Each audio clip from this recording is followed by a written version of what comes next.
What is going on, guys? We're going to talk about some interesting concepts today here, mainly money. A lot of things. What have we not been taught about money? Well, frankly, there's quite a lot. But there's a couple points. If you guys, if I look, if I could red pill you guys on money, okay, here's what I would say. It would be done pretty quickly. So, first of all, I could say,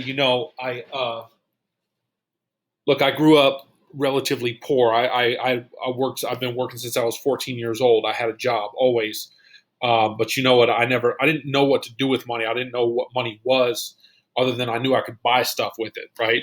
So, in my journey to kind of like become wealthy, basically it happened at my first job. A lady I worked with, she gave me on my birthday, I think she gave me I didn't even know this lady. In fact, she was kind of a strange. She was like the weird lady that nobody wanted to affiliate with, but for whatever reason, she liked me, and she gave me a book by Robert Kiyosaki. So, and I'm forever grateful because when I read that book, I realized there's so much that I don't know that I became very interested in wanting to learn about it. So, it's really important that we start with this, right? Most people, what do most people know about money, right? That you can buy stuff with it, right? It's a means of exchange. It is a means of exchange, right? And we're all told, just put your money in the bank. They'll take care of it. You can save, and they'll pay you a little bit of interest, 0.01, 1 cent, 1 cent, actually 0.1%, which is like 1 cent for every like $1,000 that you have. It's pretty bad, right? This situation is what I would call dire. Before we get into the bank, I want to talk to you guys about three distinct things. One, we're going to create two columns here, okay? And let me try that again. We're going to take the difference between the poor people. You got to forgive my writing here. I'm just shooting from the hook. Power. The poor people, the middle class people, and we're just going to say mid, and the richies, right? What do rich people do? This has to do with money. What do these people do differently? What do these people spend their money on differently? I'll feel a little, yeah. Okay, let's see. Let's see. What do poor people do?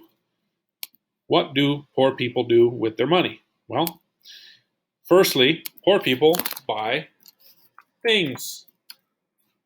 That's pretty much it. They just buy things. They buy the stuff, They go to the dollar store, they buy things, buy stuff, spend the money, right? What do middle class people do? All right, what happened here? They buy liabilities, right? What is a liability, guys? It's liability. Liabilities are things that cost you money. So basically things, but for the middle class, it's very common. What happens when they get a raise, they get more money, they buy more things. They buy a nicer car, they buy a nicer house, they spend for vacations, and they do things for their kids. That's typical poor, middle class. Rich, middle class people buy liabilities, poor people buy things. What do rich people do? What do they buy? Rich people, and if you've studied this is just 101 basic info. But if you don't know, they buy assets. What is an asset? Well, there's a lot of you could argue many things, but ultimately an asset is something that puts money in your pocket. So, dividends, right? That could be dividends, could be stocks, could be bonds, could be real estate. It's an asset, true asset. So this is the first thing that you need to know. This is the primary difference between poor, middle class, and rich people.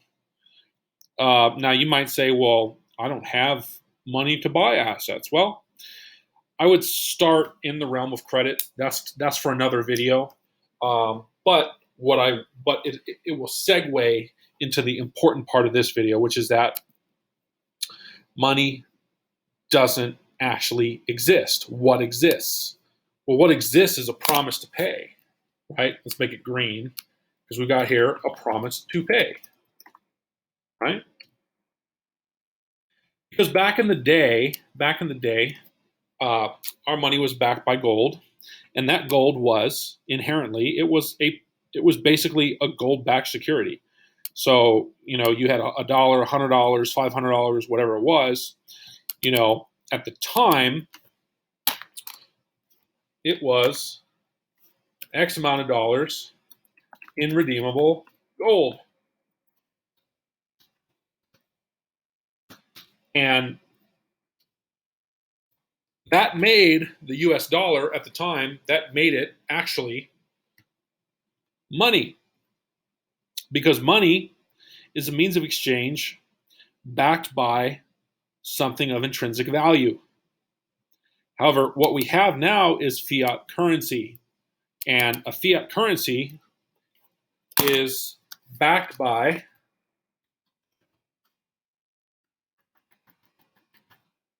nothing. In fact, even worse, what we see are the US dollar as a fiat currency is backed by debt, which is basically, hey, here's X amount of dollars to pay for that thing, and it's not actually worth anything. It's actually backed by a mountain of ever-growing debt. So how did we get here? Here's I think what most people have never learned about the banking industry, and if you are starting to learn about money, it's very useful in understanding how to get more of it. So here's the thing: the bank, right? Let's draw that. Let's get us that bank. Let's get that bank back, right? We want that bank. Let's get us a bank. Boom, boom. We got the bank. It's a nice old bank right here. And you go to the bank. You go to the bank. Hey, I want a loan, right? You go to the bank to ask for a loan, right? Now, all these people over here, we're just going to draw a big crowd of people. We got a big crowd of people here. They have been storing their money in the bank forever because they're told saving and investing is the way to retirement. And nobody ever talks about getting rich because there's a whole different narrative that we could talk about in social programming where in general the masses are not meant to ever get rich. And so real quick as an aside, we could talk let's talk about the crabs in a bucket, right? There's some crabs, they're in a bucket, right? And they've all got their friends in the bucket. So there's a few of them. 1, 2, 3, there's a few of them, right? Every time a crab tries to climb out the bucket, the other crabs grab him and pull him back in. This is crab in a bucket syndrome, right? So the people that you're typically around learning from, your friends, your family, they're crabs in a bucket. Why? Because they're not rich. They don't have any track record. They haven't created anything, and they mostly do and believe the same thing that have been taught for, the past few generations, who, if they were not rich, you're not learning anything of consequence or value in terms of getting rich. So these people over here, they're crabs in a bucket. I'm going to free up my space here.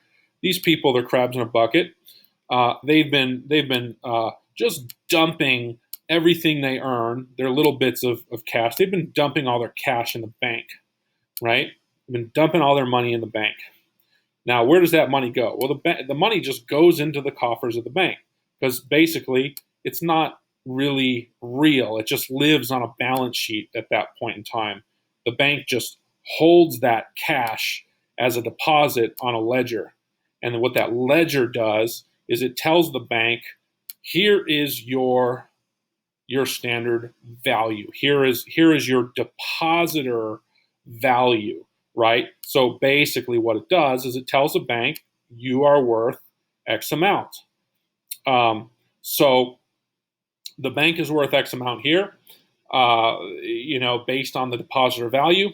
And the Federal Reserve says, the Federal Reserve is this mysterious organization over here that just kind of watches over the banks and just kind of does its own little thing. It'll buy securities from time to time to bail out the system. And, it's got a board of shareholders, but we don't really know who those shareholders are. And here's the interesting thing. The Federal Reserve is sitting here. And it just says it's just monitoring. It's just these peering eyes, right? That's really what this is. It's these peering eyes that just sit there and watch the banks and say, okay, Bank X, you have depositor amount funds in excess of $1 million. Okay, so through a process known as fractional reserve banking, the banks actually get this wonderful, beautiful 10x. It's called fractional reserve banking. Okay, and this says you're over here waiting for your loan. This says, okay, you've got $1 million. You can lend 10 times that in debt. But where does that debt come from? See, this is where I think most people seem to miss what's going on behind the scenes, right? That debt doesn't exist. It's money that the bank is given the right to create and manifest out of thin air, which means that if there's $1 million in cash, this is cash, right? If there's $1 million in cash, then the bank X, can create $10 million in debt. So now you might have a lot of questions, and I don't blame you, but let's try to just get the basics here. Okay, you got $10 million in debt, $1 million in cash. This bank, thanks to these depositors, and again, these are avid savers, because what are they told? Save your money. Every time they get a paycheck, they're putting money in the bank. They're not earning anything for it, but the bank's issuing $10 million in debt, which they'll get probably on average, just in mortgages, probably 120% on that money. So the bank alone will probably earn about $12 million in interest and fees, right? Now the bank hasn't produced anything other than it's underwritten some loans, but hey, they get, they have a printing press, so they can print money, so they do that, and it's a very profitable business to print money. But of course, that's obvious, right? So what about you? What about the average guy? And I'm not saying you're average, but to the banks, we're average because we don't have the ability to print money. You just want $100,000. You're buying an investment property. I don't know what city that's in, but maybe Kentucky or Indiana or something. In what state, because that's kind of cheap for an investment property right now. But let's say you're going to get $100,000. You go to the bank and say, hey, bank, I want $100,000 for a property. What does the bank tell you? Where's your down payment? You got to have a down payment. Well, theoretically, why do you need a down payment if the bank has all this cash and depositor funds? Well, it's part of their game. It's part of their game. You got to have a down payment. You got to bring some skin in the game. And typically, for an investment property, you're looking at 25% down. That's more than they actually need to issue the debt. But some of that's regulation, and But here's the really interesting thing: you take this $100,000 loan out at a 4% rates are low right now. Let's just say you got lucky. You're getting a 4% rate. That might even be high right now. But man, this bank on an amortized debt is actually going to make about 80% over the life of the loan on that 100K. So what is going on here, guys? Are you starting to see a pattern? You can start to see a pattern that the whole system here is not set up for you to win, right? And this is a lead up. I'll give you guys solutions in some other videos, but right now I want to give you guys the core, just the core understanding of where we're at, because I don't want to get too much into the history of like banking and how we got here and all the political things that went into it. I'm looking at how do we increase our freedom, financial freedom here and now, and it starts with understanding the problem. So this is the problem for the consumer. This is the consumer's dilemma, because we're in this like slave cycle, right? So you got to understand the mechanics of this in order to start to use it to your benefit, because there are perfectly fine ways to leverage the banking system to your advantage. And of course, you got to follow all the laws. You got to do everything by the book, and you have to put in the work, because overall, especially when it comes to real estate, there's a lot of work involved in creating profit. The bank is doing, a lot of the paperwork. It's not actual work, but they're already taking as much of the profit as they can. So you really, really, really gotta work and you got to put that effort in to turn a profit on whatever your endeavors are, especially when you're borrowing money. So this is just an example, right? And this goes to show you that the bank has so much leverage. They have so much power to generate profit through interest. And so this is the biggest scam ever, interest. Interest is, without a doubt, the biggest scam of this entire system. And why is that? So first of all, just grasp the fact that the bank never created any money. They didn't start with any money of their own money. They got everybody else to put their money in the bank, and they produced nothing other than debt. The bank is nothing more than a debt machine. So the debt, if leveraged properly for you, is your opportunity. How do you leverage debt? How do you turn a bad debt into a good debt? Well, you got to buy assets. And to buy a good asset, sometimes you got to buy a bad asset and make it perform. And that's, it takes quite a bit of work, especially in real estate. So, but I want you guys to grasp this core fundamental here, because I'm going to blow this thing out of the water. Because what is interest? What is it? We all know, well, that's what you pay back, but does it exist? How could it ever really be paid back? I'm going to pose you this question. All right, so you got it? I'm clearing the frame. Okay, the bank here, this is the first bank ever in existence, okay? And you are the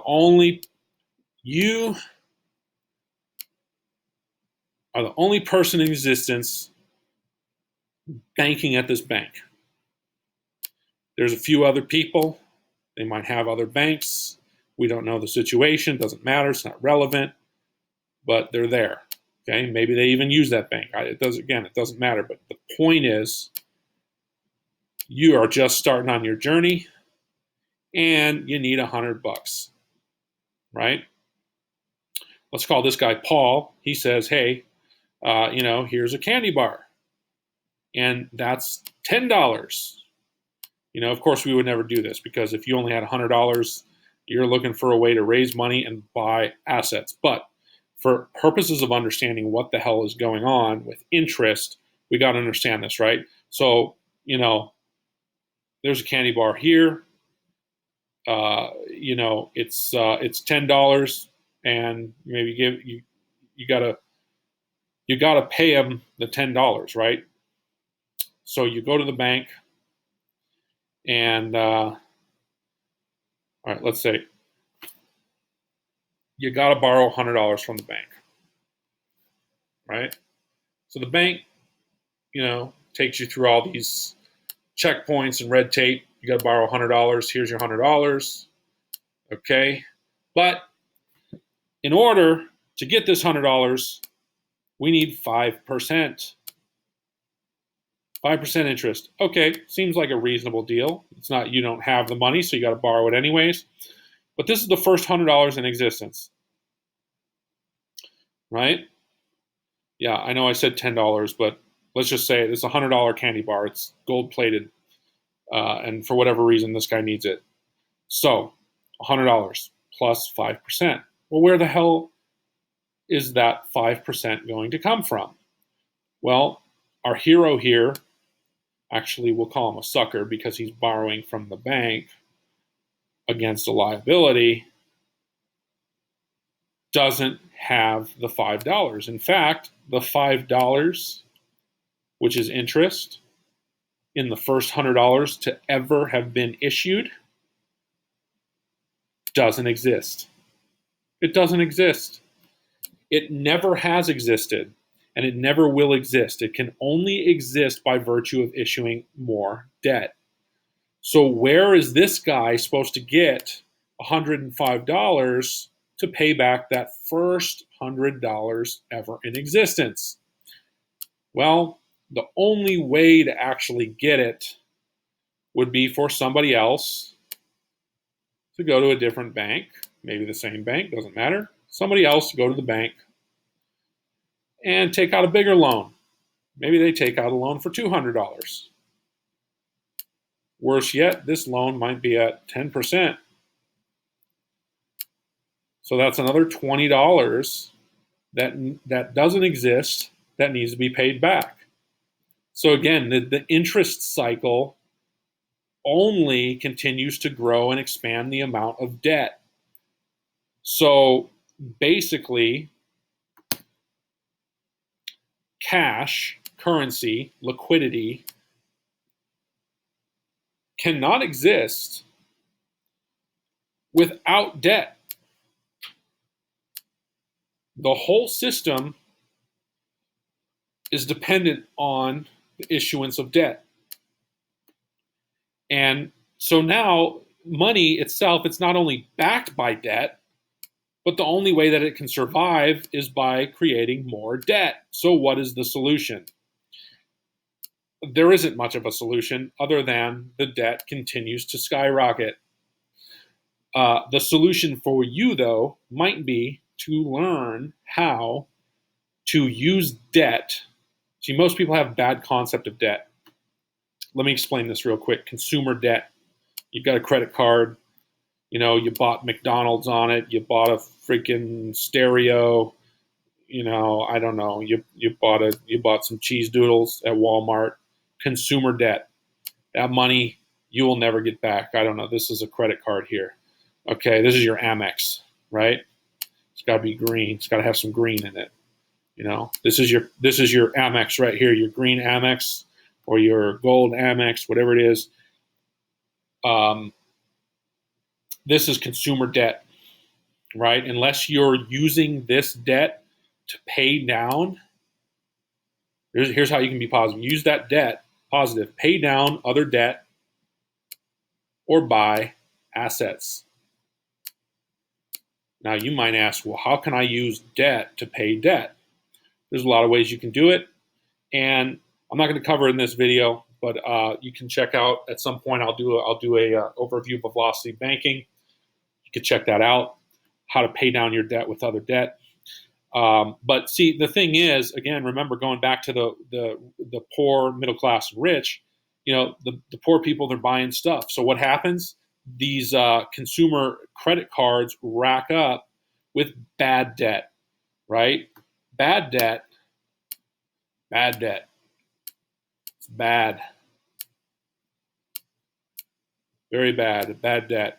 What is that? It's consumer debt. It's bad. It doesn't back anything. It just evaporates. It's just cash that turns into debt, and it evaporates. Not backed by anything other than whatever you've consumed. So this is typically what you hear about, when Susie Orman is, or who's the other guy, Dave Ramsey. They're just railing at you to pay down your debt because, well, you shouldn't have the freaking debt in the first place, because if you know how to leverage your credit lines, you wouldn't be buying consumer crap with your debt. This is a debt machine. This is a debt machine, but it's also a revolving credit line, which means that if you use it properly, it is a very powerful banking tool. But again, look up my video on velocity banking. We'll get into that. So, debt. Money is debt. And the debt continues to skyrocket. So, now that we know there's bad debt, then likewise, there must be a form of good debt, right? Well, what is good debt? Well, when we did that little discussion on, poor, middle class, and rich, this would be debt on an asset, which means someone else is most likely paying for the debt. In the terms of real estate, this is a rental property. Your tenants pay the debt, and the reality is the poor people are the ones that get the costs passed on to them all the time. Fees and taxes and, deposits and all those things, right? So if you generate good debt, purchase or create assets with that debt, then you have an actual chance of going up financially. If you're not leveraging things like velocity banking, managing your finances appropriately, and issuing good debt, and completely avoiding creating bad debt, the chances are you've got some struggles. And the reality is, I think the numbers are astronomical. The amount of people who don't even have, I think more than half of Americans don't even have $1,000 in savings.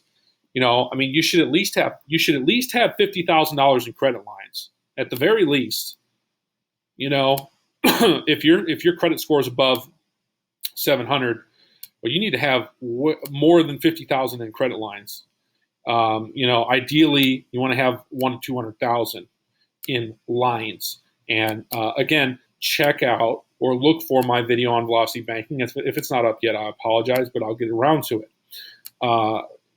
You gotta utilize your credit. And the thing is, the more that you utilize your credit, the more it builds. Now, again, your credit is just debt machine. It's just a debt machine.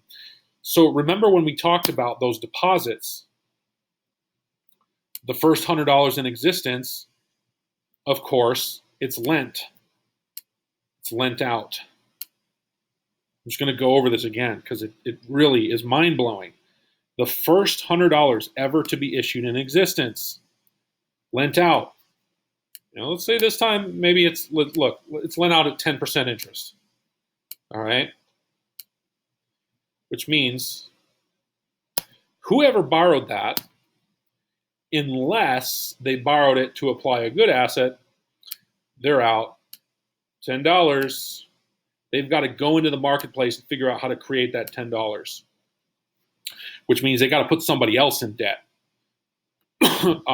So this is just a cycle, right? This is the toxic cycle of money that most people are stuck in. Constantly battling bad debt, and so you really just got to look to make better choices, create opportunities, take advantage.